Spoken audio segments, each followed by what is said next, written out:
Welcome everyone to the new rules of brand strategy. Branding is something that a lot of people, love and know there's great power in branding, but it's kind of this amorphous thing. They're like, they can recognize a great brand. They can recognize a great branding campaign, a great branding message, something that is powerful, something that evokes emotion, something that builds trust. People know and can recognize brands in the world. Like you see Coca-Cola and you're like, okay, that was red. I recognize that's associated with Coca-Cola. But there's a lot of changes in the way that we interact with brands and how brands connect with us. And particularly in this era of social media and even social media during a pandemic, there's all sorts of new rules of branding that we want to explore today. So the focus of today is the new rules of brand strategy. And the key is that we're going to look at the strategic side of branding. So we will do a little bit on, a logo, colors, naming, but what we're actually going to do is go a little bit deeper into how do you position your brand? How do you find a unique position that is differentiated from your competitors? How do you understand the forces that impact how your target audience or your consumers or your customers perceive you?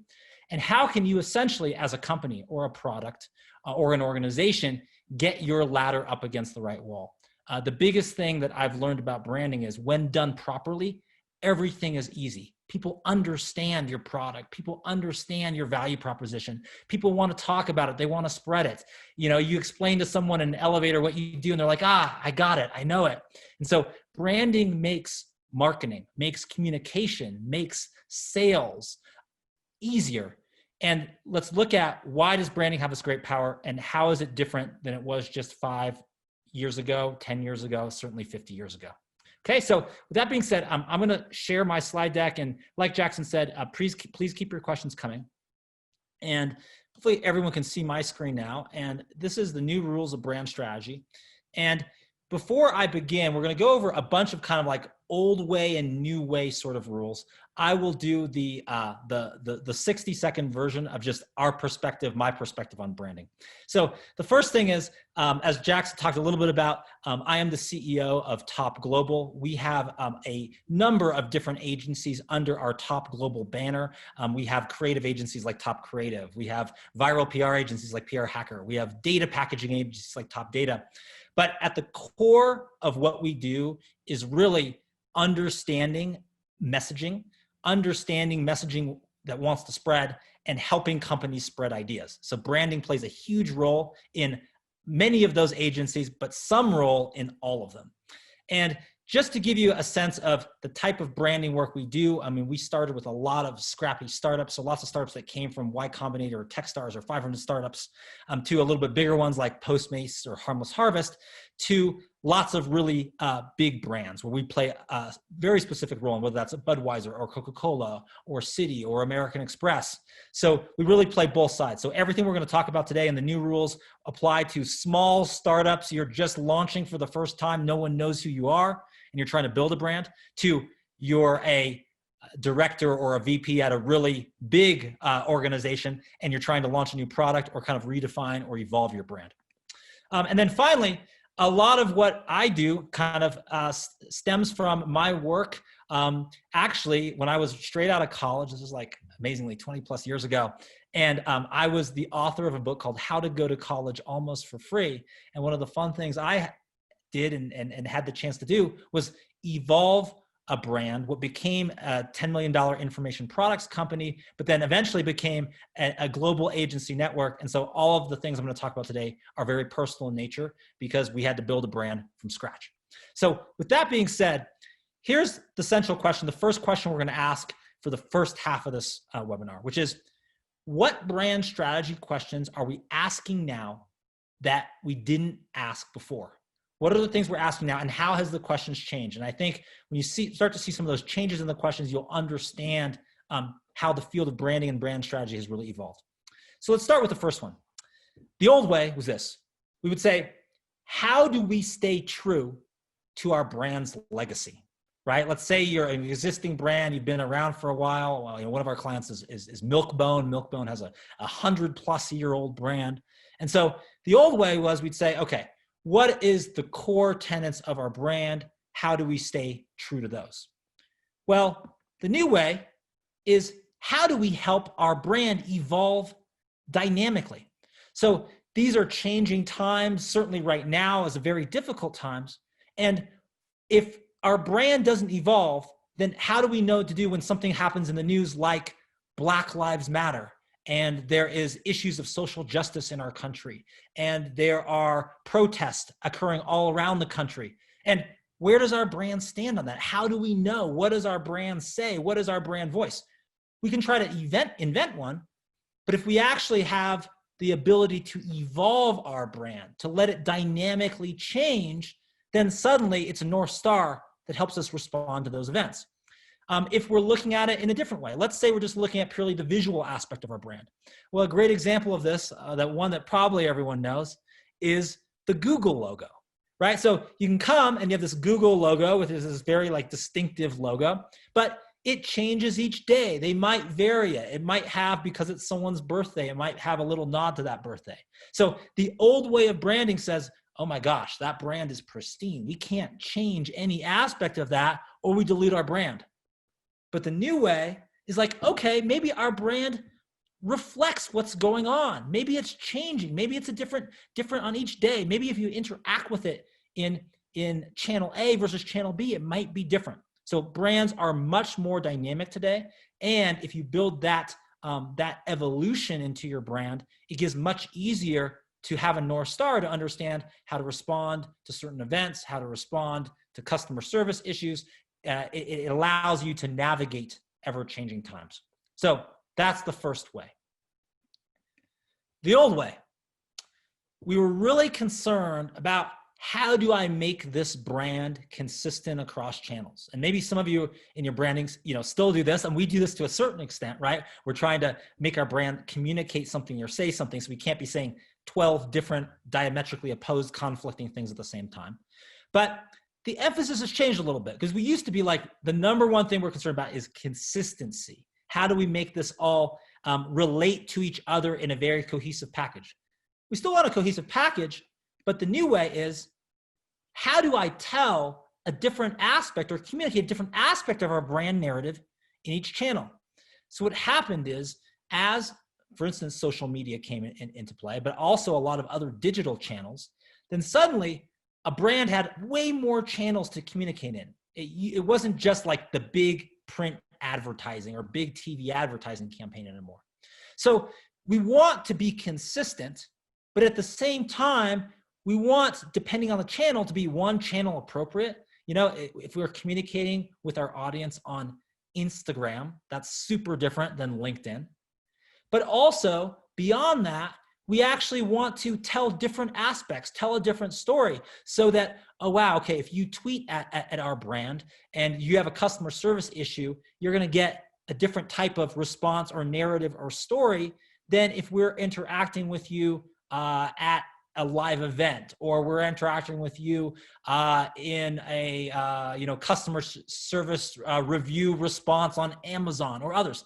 There's different channels with different narratives and stories. So the brand is the same, but the aspect of the brand that is identified or heightened or amplified or elevated may change based on the channel. So we're trying to coordinate all of those, but a lot of times now, we don't want redundancy. We don't want it to be so that you go to our Instagram or LinkedIn or Facebook or Pinterest and it's like the exact same message. We want it to be different so you experience a brand in a different way depending on the channel. Brings us to another old way, which is, we were really concerned before about how do we control our message to ensure that consumers or our audience perceives us a certain way. So it was all about control.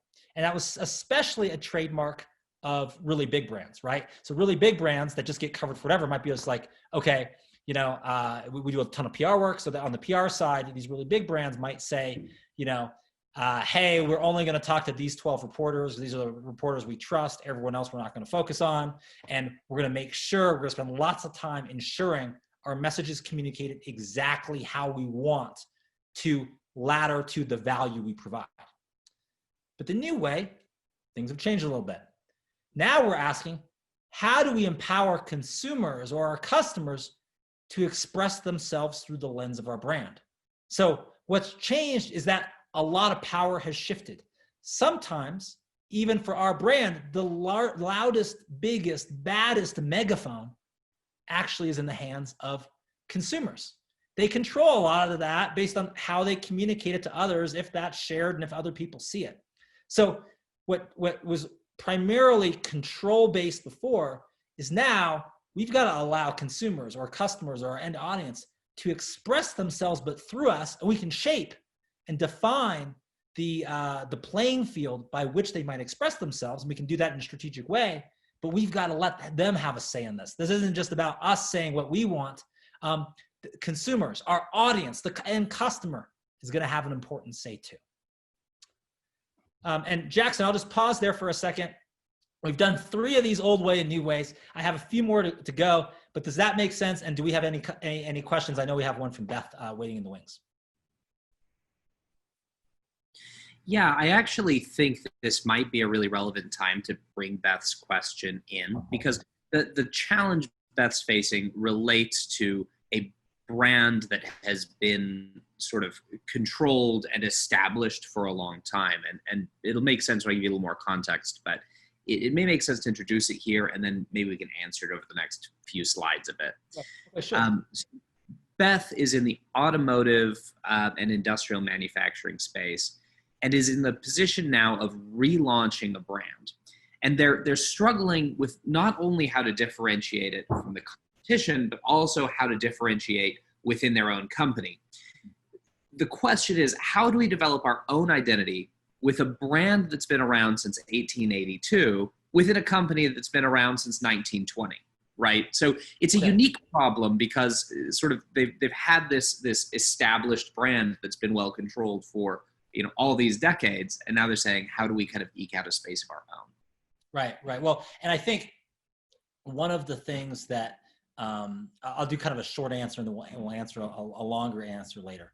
But I think the short answer is, one of the things that you have to do is you have to find, once you define the core tenets or values of the brand, the things that really have defined your brand for a long time, you have to figure out then, how do you express those things in a more modern way? So how do you, if these values maybe of the brand are age old, well, in a modern time when, a great example is a brand like Honey Maid, for instance, that is like a graham cracker brand, has these old family values, but the nature of family has really changed. It's different. So can you be true to the brand tenet of family values? Absolutely. But is the expression of those family values maybe different than it is now than 100 years ago? Probably. Right? So part of the first part, and kind of the short answer, is you define what is true to the brand, but you start to evolve and express and kind of break through assumptions that you've had that it always has to be messaged this way. Now, the added challenge that I think we have in this case is that you have other brands within this kind of portfolio of brands that you also have to differentiate from each other. And this is something we've seen a ton in something like, we've done a lot of work in, for instance, the pet space, right? We've been working for 25 brands, and all these brands can kind of come out, sounding the same if you don't differentiate. And one of the key things you do there, we're going to talk about later, is how you think outside in and look at outside forces, and how those outside forces shape how you view your internal brand, and how you can differentiate yourself by changing the axes of measurement. So I'm gonna have some slides coming up with that later. That's gonna be the long answer. We'll get into that. But for now, you look at the core truth of your brand, but the expression of that truth can evolve. And that's one of the ways you kind of modernize a brand for the times. So let's go a couple more of these old way, new ways, and then we'll go back to Beth's question and answer that soon. So old way, we would ask this question: how can we better attract the attention of our target customer? We're like, over here, look at me, right? We want to draw that attention in if we're not getting enough attention.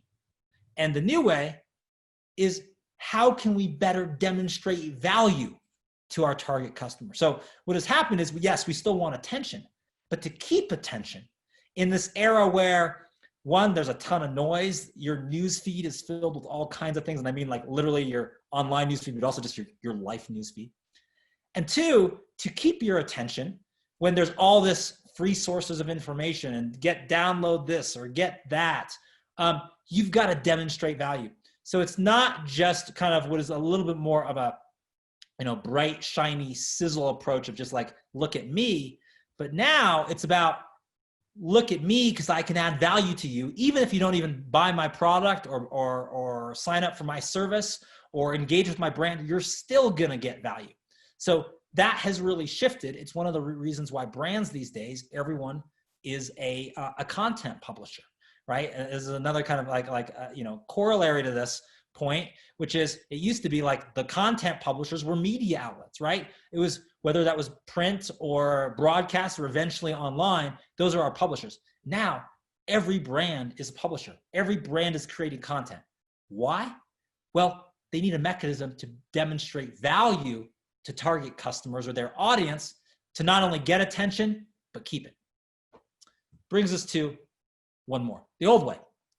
We would ask this question: how do we keep our target customers engaged with us, right? So how do we want engagement? That's a metric we care about. In fact, it's still in our reports, we still do engagement as a metric. We can measure that, particularly on digital or social.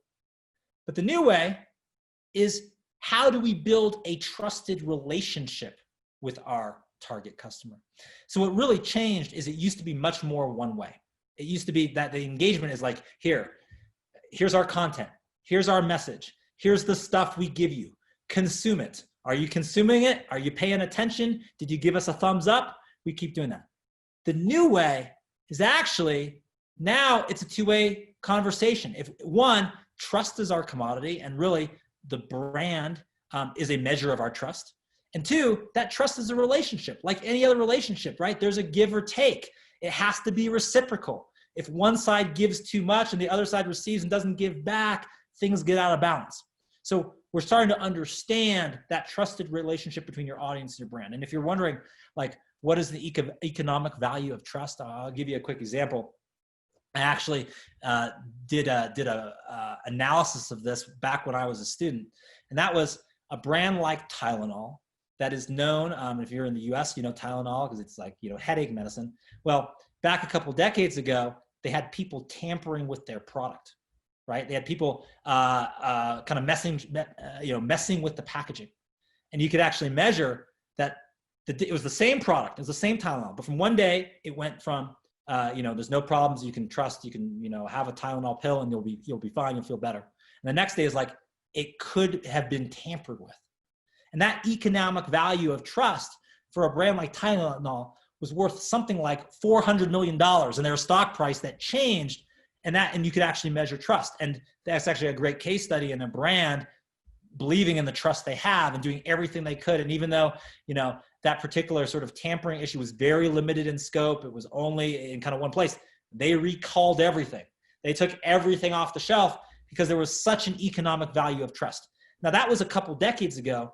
Trust was important than it is now, but what is different is trust is now this two-way communication stream. It's a conversation, it's a relationship. It ebbs and flows every day. So we're much more thinking about a two-way conversation than a one-way conversation. The old way, we would ask this question: how do we launch our brand with a big advertising campaign, right? It's like actually advertising was really the core of marketing. And usually there was like a splashy campaign, right? Usually there was something like really, really big. We want to get your attention, and boom, that's the launch. And then everything else kind of falls or trickles from that. The new way is that more and more companies and brands are saying, how do we launch our brand with a clever PR campaign?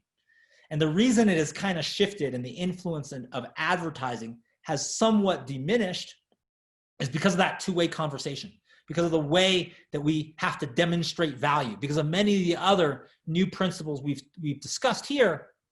As a result, there is a big advertising campaign has its place, but it's less on the launch and it's more effective on established brands. Why? The brand already means something. It says something. So now it's more about staying top of mind or showing a use case or reminding people of your core values. But in terms of launching something, it is shifted away from that big budget ad campaign to more of a clever PR campaign. You can look at things in different ways. And one example of this is, let's say a product that had a great launch. In fact, a great launch, but it was sort of a disappointing product, so it didn't stay around as much. But like when Snapchat launched spectacles, right? Their kind of glasses, they had this campaign that launched not with this big budget, ad campaign all over, but actually was like they put a vending machine at the Grand Canyon. They did little PR stunts that actually made people take a look, made people notice, and made people pay attention. So this shift has been happening. We're an ad agency, so we still do a ton of ads, but that shift from sort of the launch and that big advertising campaign, which is very limited in its ability to sustain, has been shifted to clever PR campaigns that have a little bit of a longer life and that have value in defining the brand. Why? Because it's a bit more trusted. It's a bit more authentic because people know and are cynical about an ad is selling to me. But if we can message something authentically, then they're more receptive to that message. Jackson, a comment or a question? Yeah, we have a question coming in from Chino who says, don't you still need to pay for advertising on search engines and social media sites for your business? And I wonder if it wouldn't make sense to talk a little bit about how paid advertising can be used as an amplification tool for clever PR campaigns, as opposed to sort of having to stand on its own with creative that might feel a little more salesy. Yes, great question. And actually, we do digital ads, right? We do PPC. We do a ton of paid work. We do, paid digital pre-roll video on YouTube. We do TV ads. So all of those things are important and is an important part of your marketing mix. But what it used to be is that used to be the predominant part. That big splashy TV ad or that big splashy magazine ad used to be the core. And you used to spend 50% of your time working on that. And all the other little pieces used to emanate from that. And that time has diminished. There still could be a big ad component. Really, the rise of digital marketing and digital advertising has resulted in ad campaigns are much more focused on particular niches or personas. Meaning the old campaign was the big splashy, network TV, Super Bowl, everyone's going to consume it. And it has been replaced by advertising that is much more targeted, focused on this group, limited, scaled up after you see results. But at the core of all of that is really the message. So the point I want to make is that message spans earned media, owned media, or paid media. But that message is much more at the core now, particularly through earned channels, than the big splashy ad campaign. So by no means am I saying you don't need to do ads or ads that are out of place. We're a big ad agency. This is what we do. But the shifting of the messaging, and it's just the proliferation of media channels, the proliferation of social media, a heck of a lot of noise, and more and increased skepticism and cynicism from our end audience of being sold to, particularly with younger generations, right? You see this all the time in millennials, Generation Y, younger, right? Don't sell to me, right? Let this be organic. They've grown up more skeptically, and as a result, the balance has shifted more towards earned media. So brand strategy is less about having the easy answers than asking the right questions. Hopefully these questions have provoked some thoughts, some ideas of just different ways of thinking of it. But what I want to do now is I want to give you 5 new rules of brand strategy that you can deploy right away to make all of your marketing, your strategic positioning, your balance of market share or share of voice with competitors, it can impact it right away. So let's start with that. And we'll ask this question: what new rules govern brand strategy as we know it?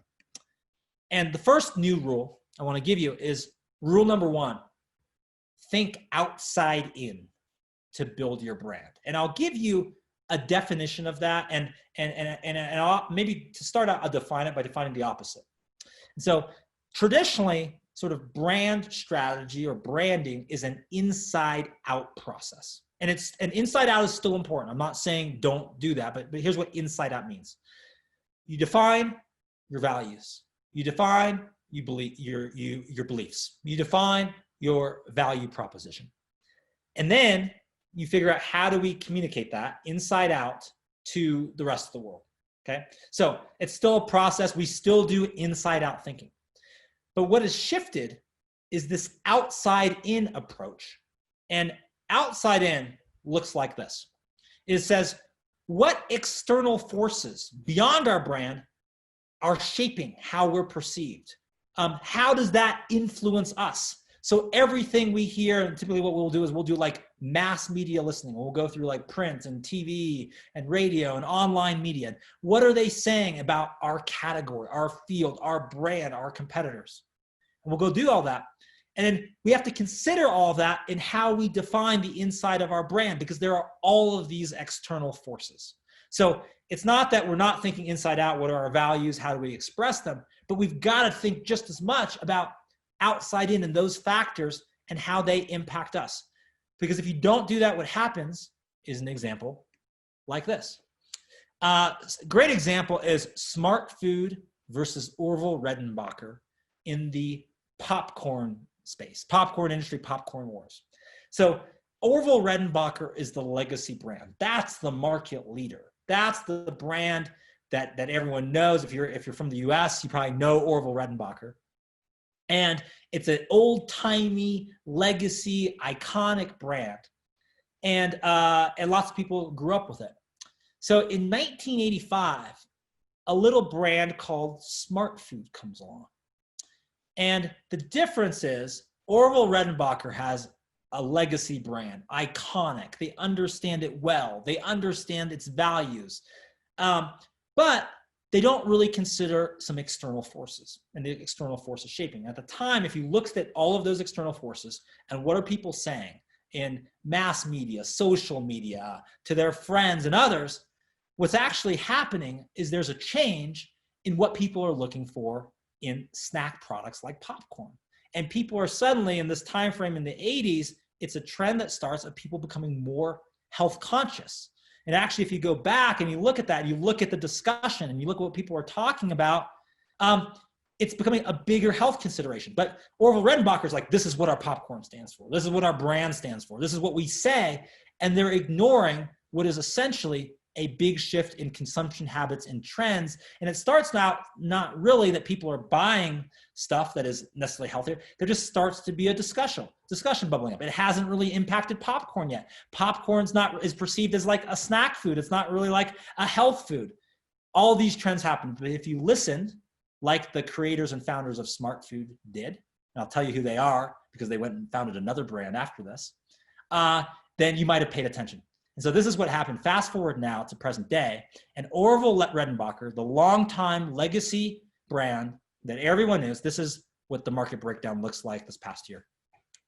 Smart Food is a $418 million brand. Orville Redenbacher is $144 million. The little upstart is the dominant #1 player in the industry, and Smart Food, because they did that outside in branding and positioning, understood that there was a space, and what their brand stood for was people wanted popcorn that maybe had a flavor like cheese, but wasn't getting your hands all orange. And actually was a real cheese flavor that was maybe organic, that had other factors. And this was even before a lot of other brands recognized it. Even the name Smart Food, right? Might be a name like, well, what does popcorn have to do with being smart, right? Why is that? That's a name that's ahead of its time when this comes out in 1985. So that's the example of the power of outside in branding. And I promise you I'd reveal the founders of Smart Food. Who are they? Well, not only after they sold Smart Food, they went on to found another brand that some of you may know if you kind of dabble or play in the organic space, which is Annie's Homegrown.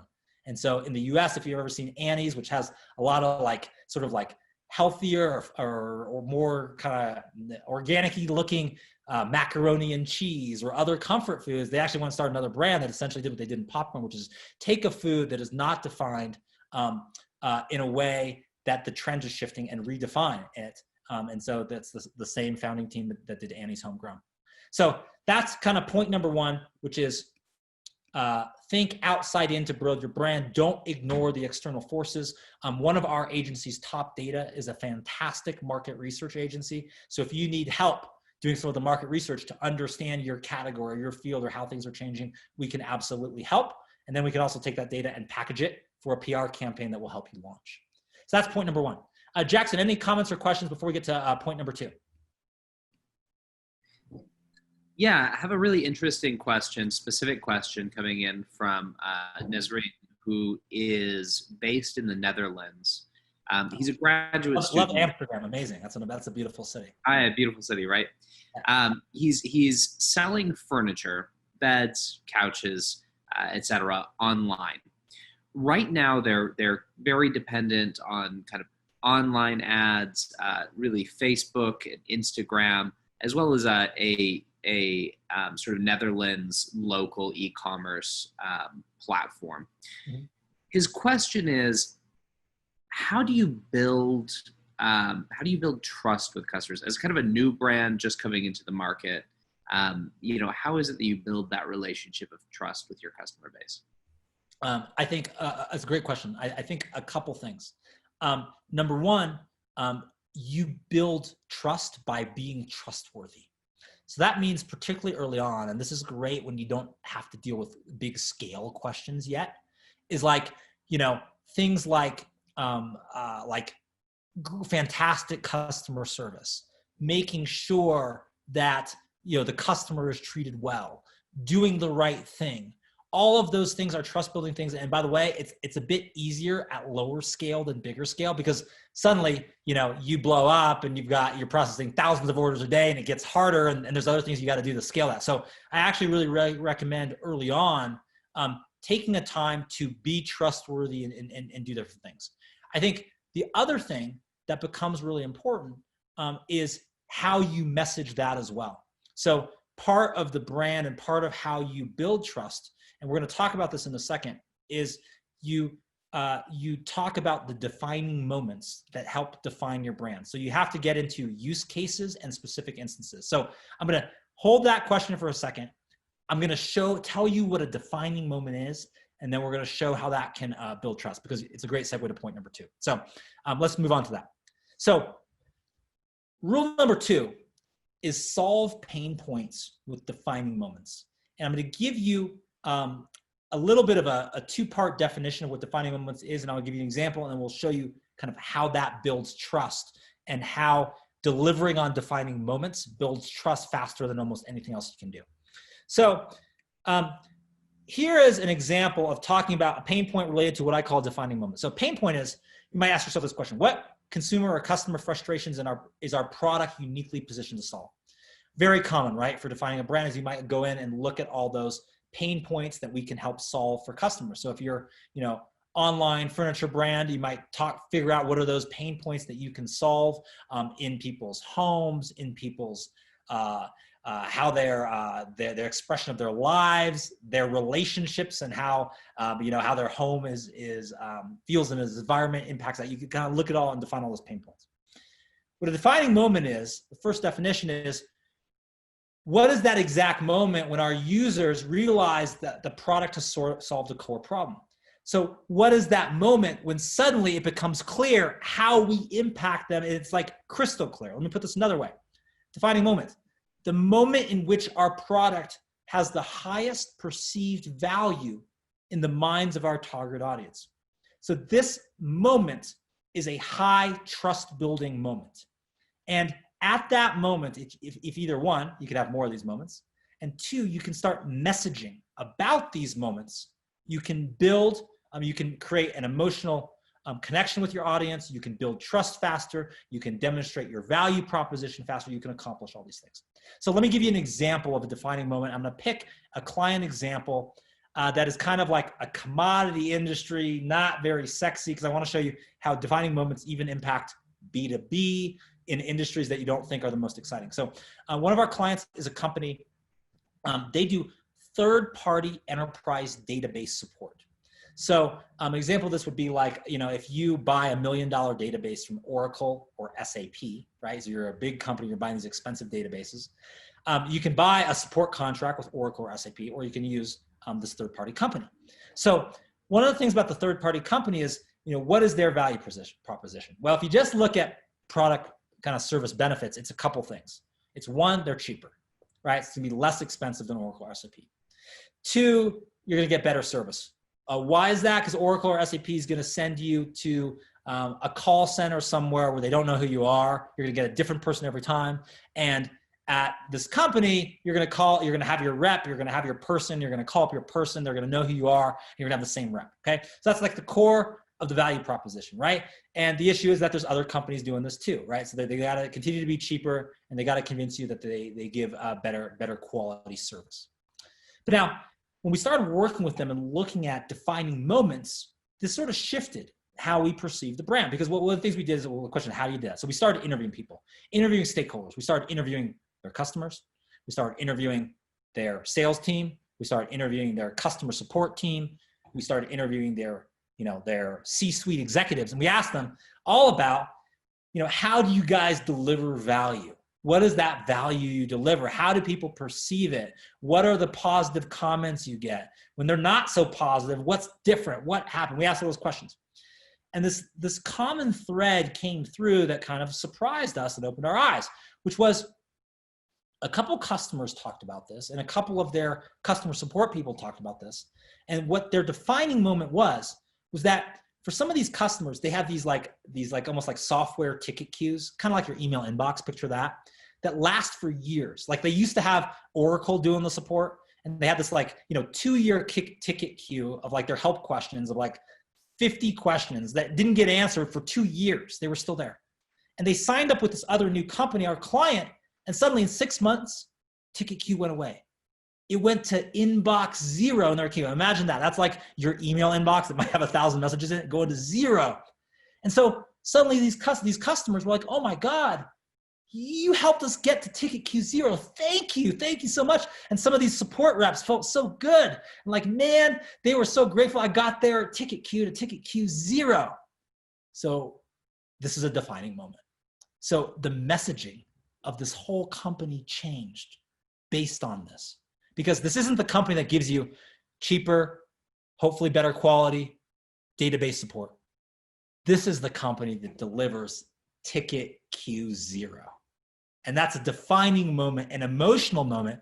And when you do that, and when you can demonstrate that and show examples, that's a trust building moment, and that's more powerful. That's intrinsic. I mean, suddenly, you might think enterprise database support is not an emotional topic, right? This is a dry B2B topic, but like their customers, when they get to ticket queue 0, they have an emotional response. It's exciting. It's a great moment.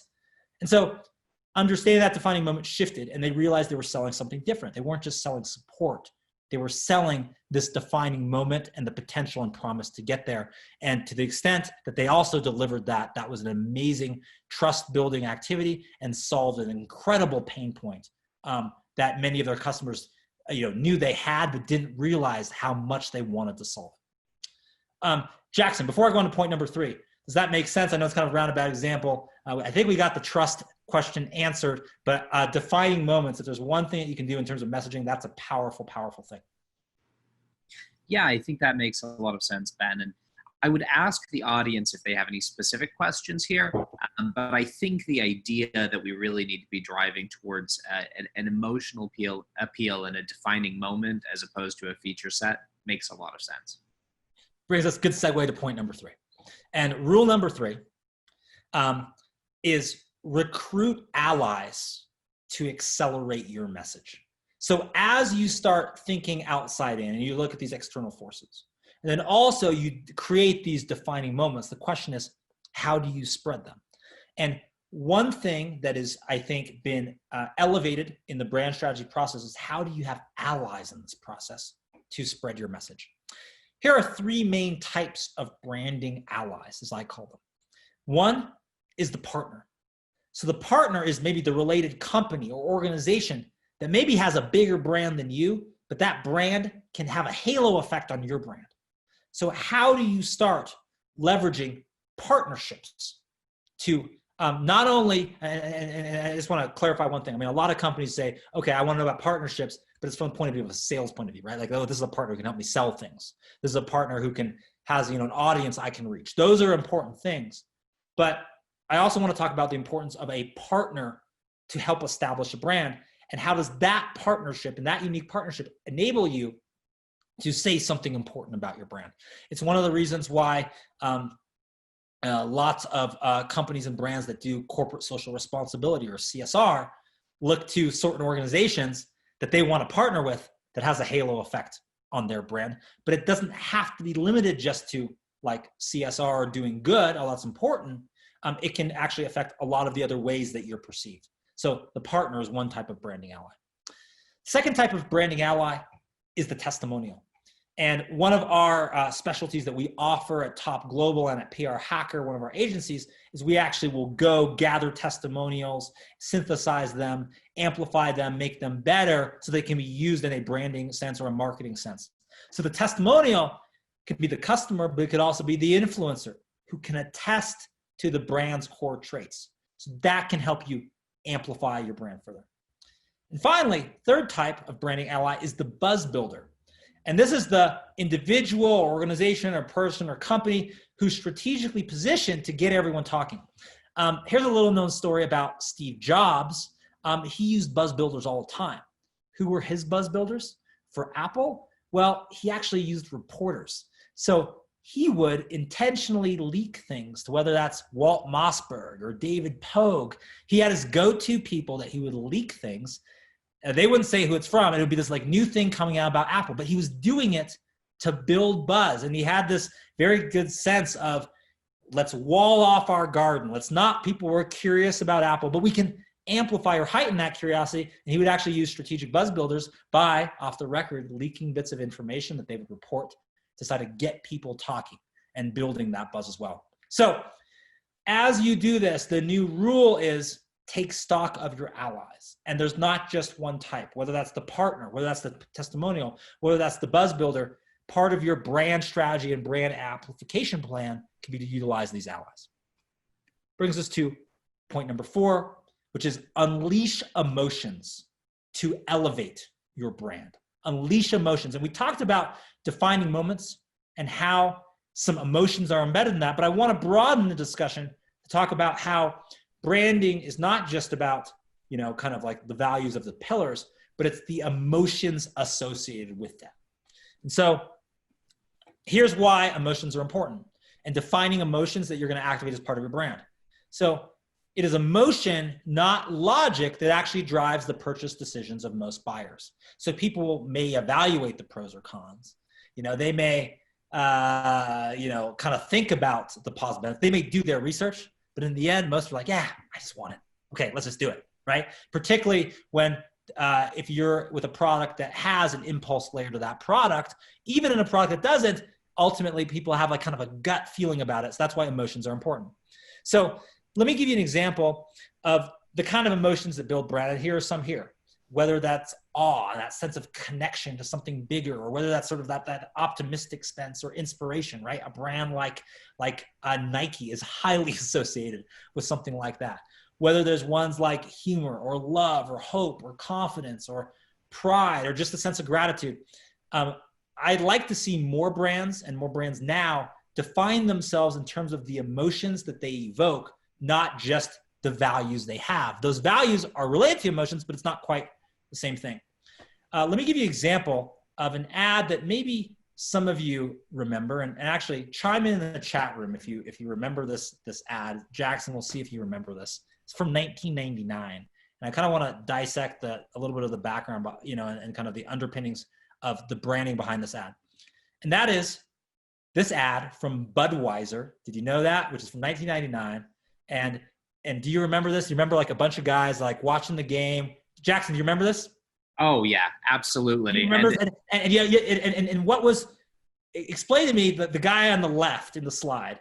He's sort of like, he's watching the game.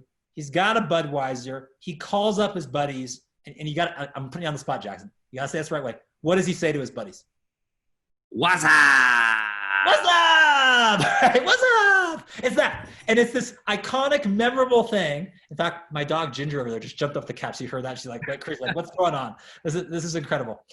What's up? What, Jackson, why, wait, come back for a second. Why why are you smiling now? Like, how does that make you feel? What emotions are being activated right now for you? We just did that together. You don't know why, but it's hilarious and it's sticky. You know, I'm looking at the chat. Beth is saying, "Oh no, this is going to be stuck in my head now." You know, people are like kind of going nuts, saying like, you know, everyone remembers it. Everyone remembers, but everyone in the chat, how does it make you feel? Like, I don't know, you might not have anyone there with you, but just like say it, like, what's up? Like, Jackson, say it one more time.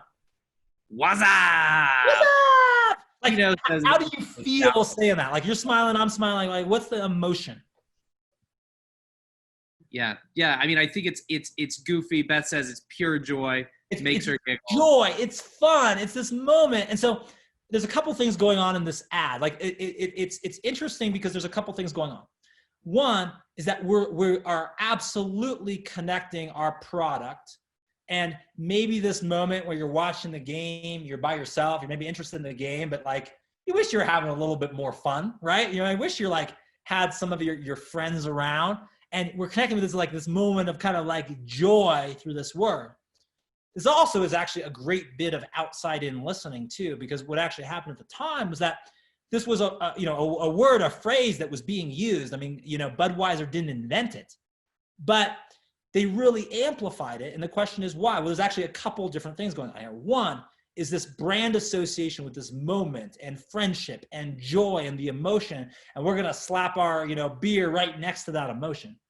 But here's the other clever thing that comes from like doing market research and listening, which is this was a word that was trending more and more and more. So when anyone hears someone go like, you know, hey, what's up?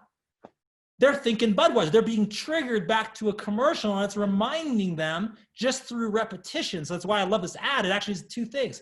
One, it is an emotional appeal for a brand that's laddering to an emotion.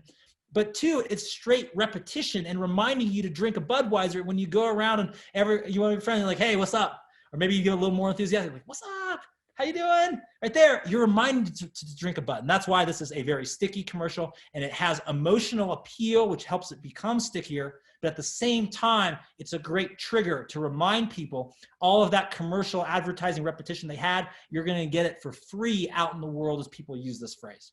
Great example of an ad that uses emotions and elevates emotions. So I think the new rule, just to remind you, is unleash emotions to elevate your brand. If you're thinking about your brand, like Beth, if you're thinking about your 100-plus-year-old brand here, what emotions does it bring out? How do you elevate those emotions? And how would those emotions be expressed in modern day? And how are those emotions different than other brands in the portfolio? That's one way you can differentiate. Brings us to final rule number 5, and then I'll end with the final thought of the day. Change your axis to differentiate your brand. So one of the questions I get a lot is that, man, I'm in a crowded space. You know, our product is clearly better, but people don't know the difference, right? It's like, oh, all these other things, like they say that they have AI and we have AI, but ours is actually artificial intelligence. This is like fake artificial intelligence, right? Or they say like, oh, they say they use quality ingredients for this food product, but I know it's not quality ingredients. Like, we're actually getting the really good. That's why ours is more expensive. But the cheap imitator says they have it, and I can't differentiate ourselves. Question is, what do you do? And so I want to give you an example of that, about what it means to change your axis. And this is an example from a client of ours that was having problem differentiating themselves because they came out with a novel product to help address sinus pain. But there's other products on the market that address sinus pain. So how do you start to differentiate yourselves where we have a better way to address sinus pain? It's a different way, but everyone else says they can do it and we're more expensive, and people are just going to go to the option they know that's cheaper, even though we can address this better. And this is a revolutionary product. So here's an example of how you start analyzing the axes. So if we look at this, problem was, if you look at all those circles, they were in this product category with nasal flushes, nasal sprays, TENS units, a sort of electromagnetic unit, and it was all grouped together. So how do we start looking at the axes to differentiate and find white space? So as we work with them, we started looking and said, okay, well, there's this dimension of invasive or non-invasive, right? So one, because of the nature of nasal sprays and nasal flushes, and you got to stick this stuff up your nose, all this kind of stuff. Okay, that's invasive. That's less relevant. So we've got to like differentiate ourselves in this access. But then what about, because of how we work and we're enhancing the body's electric forces, which becomes our hypothesis, what if we start looking at the axis of whether we're treating causes or symptoms, real effects or side effects? So by starting to think in terms of these dimensions, we can start to say, oh, we've got nasal flushes, nasal sprays. We could put over there with invasive and dealing with the symptoms, not the causes and side effects. And then we've got this real problem with differentiating ourselves from a TENS unit. So that's also non-invasive, but the way that works, that's still symptoms rather than cause related. So we've cleared out this white space for us. And then as we take that brand messaging through, what that means is we start anchoring to these like body's natural forces. How do we amplify those forces? How do we do it in a non-invasive way? So we start to carve out that territory. So one of the issues and one of the solutions, and this is for Beth or any of the other people that we have problems differentiating brands that are together, is you have to start thinking about the dimensions differently.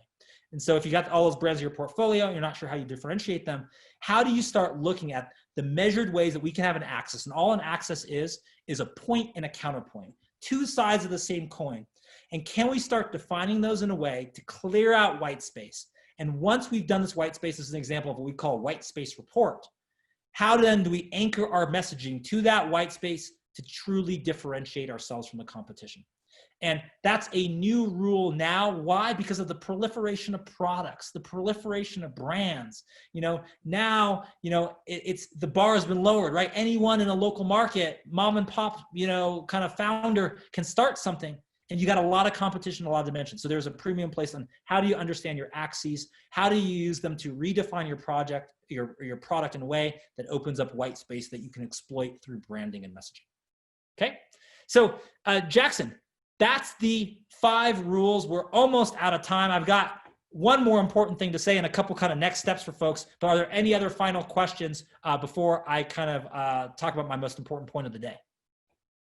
There's one last question that I think sort of brings a lot of points together we've discussed today. It's a question by Chino. Chino had asked previously if you're a service provider, and that's obviously us, so this is something we think a lot about as well. Yeah, well, we're an agency, we're a service provider, absolutely. How do you differentiate yourself from other service providers? And specifically, I think this relates back to what we were just talking about with like creating like white space and sort of psychological monopolies, if you will. Like, how do we go about creating a space that can be uniquely ours if we're service providers and our service might be seen as a commodity? Okay, sure. I'll give you an example right from our branding playbook, actually.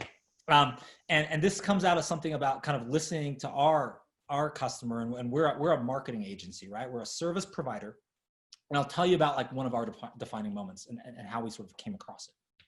So one of our defining moments is a pain point that we solve for instance, for our agency PR Hacker, for a lot of brands, companies, big and small, that have PR agencies, right? And in some ways, PR agency, if you view all PR agencies as the same, you might say, oh, it's kind of a commodity service, right? They're gonna like get me some coverage, pitch me out, do press releases and all that. So one of the pain points that we identified was that we had, clients, or potential clients come to us because they had this scenario with their prior PR agency. They're like, yeah, I get in these meetings with them and they come up to me and they tell me like, give me something to pitch. Like this PR agency says like, I don't have any news. You got some news? Can you release a new product? Can you make a splashy hire? Did you do some fundraising recently? I need something to pitch. And so this is a pain point. And so what we actually did is we looked at that pain point because we have this other defining moment at PR Hacker. And that defining moment is when people were so grateful, like we come to them and like, we don't need any news from you. We will generate news. We will use, our internal ability to generate data. We'll use surveys and comparisons of Google Trends, and we'll do analysis using like cell phone data and to show trends and how people are social distancing and all this stuff. We're going to come with you. And that first meeting, we're going to give you 20 different paths, 20 different ideas. We're going to give you blueprints on how to execute those ideas. And it's not going to be a question of do we have any news? It's going to be a question of what are we going to do first, second, and third? How do we put this in parallel? And we're going to scale this forward. So we're a service provider. We looked at the pain point, which is like, basically, PR agencies that can't create news or stories on their own and frustrating their clients, and said, we've got this unique ability to do that. Let's ladder in and message to that. And then that became a great differentiator because we're the story creation engine. We're the shop that is just the idea people that's going to give you a million different ways to be relevant for the news. And to the point earlier about trust that I think Chino brought up, it's like when we deliver on that, when people experience us and they work with us, they're like, yeah, you guys have 27 blueprints, 27 different ways to generate news. And they go by all these different names. And whoa, I've never seen an agency ideate like this. We deliver on that promise, and that builds trust.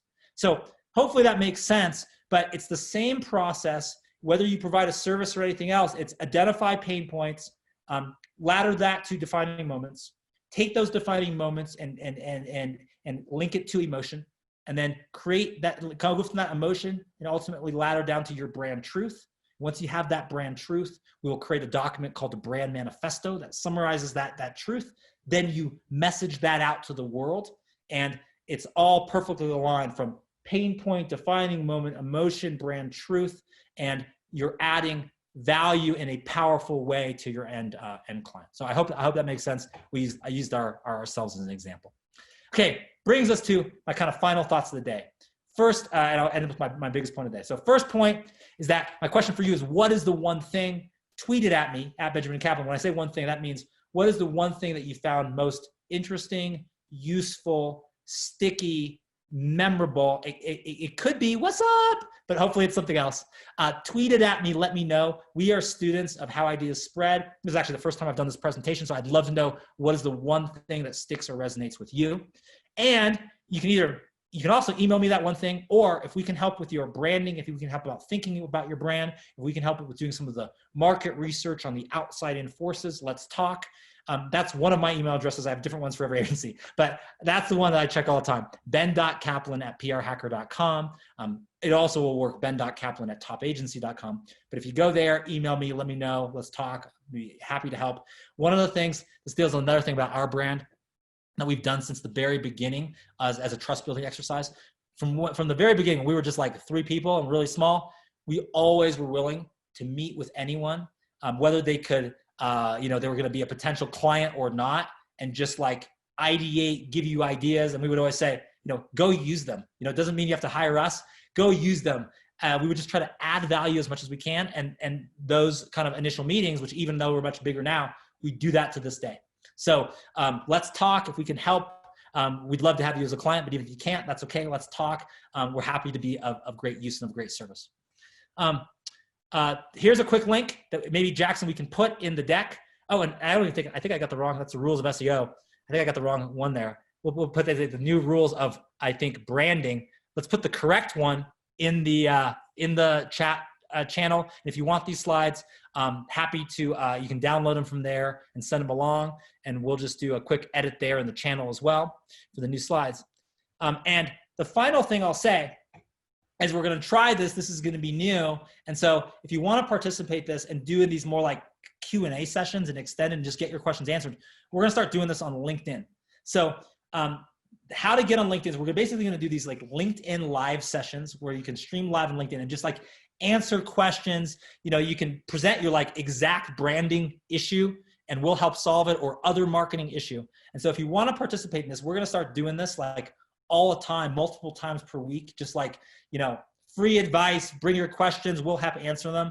And it will be super useful to your own brand, but it's like you're gonna see a bunch of other brands, people do it too, and you can maybe learn something from that. So if you wanna do that, just connect with me on LinkedIn.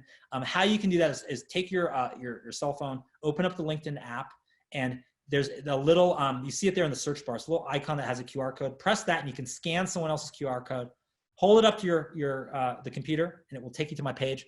Just put in a LinkedIn connection request and say, hey, Ben, attended your webinar. Let me know which one, webinar on brand strategy, want to connect. And coming up in this next week, we're going to do a bunch of different Q&A sessions. We're going to all do them as LinkedIn Live. And if that's useful, I'm happy to take a look at your branding issue, whether that's visual branding or brand strategy or outside-in thinking, or let's define our axes, or is this emotional enough, or whatever it is, we're all going to do it on LinkedIn. So connect with me on LinkedIn, and then I will be posting a ton about when these sessions are, and we're going to do all of these kind of lightning rounds on LinkedIn, and hopefully it's going to be great. So that's that point. And let me end on, I'm going to kind of stop the share here and end on kind of the final thought of the day. So, and Jackson, if you don't mind putting in the LinkedIn address there, people can click over. And also Jackson, thank you, by the way, for all your help, is also maybe a link to our YouTube page. YouTube is where you can, if you miss a webinar, you can just subscribe. That's the key to YouTube, and you're going to see a lot of this kind of content. By the way, there's presentations on new rules of SEO, new rules of social media, new rules of PR, pivot, don't pause, how to grow your company during a crisis, crisis marketing. All of that is there. So subscribe on the YouTube page, and if this content is useful, you'll get a lot more content. And then the interactive part, the questions and answers, is going to be on LinkedIn. So that's kind of the two channels we're going to use. Final thought of the day, just in terms of the new rules of brand strategy. And that final thought is that everything we've learned about kind of the old way and the new way, what is the trend? What's changing? What's evolving? What's happening? I think what we're seeing is the democratization of brands. So from this command and control, one-way communication, to this brand is anchored at a moment in time.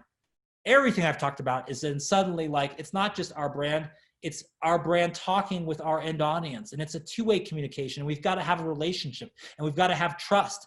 And it's not just what our brand was, and what our brand is, and what our brand is going to be. And that's the direction that everything is moving. So whether you are early on in that journey, you're launching a new brand, you're trying to define it.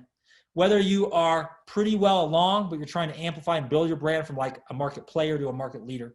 Or whether you're a big guy already, and you're trying to like launch a new product or redefine your brand. I think one of the best things you could do is build your brand with a sense of it will grow, it will change, it will evolve. We've got to listen to what people are saying to us. And if you start thinking of that mindset and start believing that a brand isn't something that just like is in 2000, it's what it is. In 2022, it better be the same, but it's something that grows, it evolves and changes, you will be much, much better off. And just to recap, remember that number one, think outside in to build your brand. So look at those external forces. Look at the difference between what Smart Food did versus what Orville Redenbacher did. Two, solve pain points with defining moments. Remember, defining moments are that moment when your brand is at your highest perceived value. Understand those moments and start to ladder your messaging to those moments. Number three, recruit allies to accelerate your message, whether that's partners or testimonials or that buzz builder like Steve Jobs used to do. Recruit allies. Four, unleash emotions to elevate your brand. Yes, you can remember that Budweiser commercial. I won't say it again. But the key is, how do you associate yourself with emotions that strike a chord with your end audience? And finally, number five, rule five, change your access to differentiate your brand. So if you're having trouble differentiating yourself from the competition or others in even your portfolio set, start to change the axes by which you measure and evaluate and identify white space by finding those ways of evaluation that separate you from the crowd. And if you do all of that, here's the benefit. Branding is one of the few things that can impact every aspect of your marketing, every aspect of your advertising, every aspect of your sales channel. It is a discipline with really high leverage. Small improvements can make huge gains. So those are the new rules of brand strategy. Go out there, and if you can improve your brand positioning, you can get your ladder up against the right wall, and it will help you climb to your business goals that much faster. Thank you all for coming. Thank you for Jackson for helping coordinate this. And I'd love to answer your questions on LinkedIn or tweet me at Benjamin Kaplan. Thank you.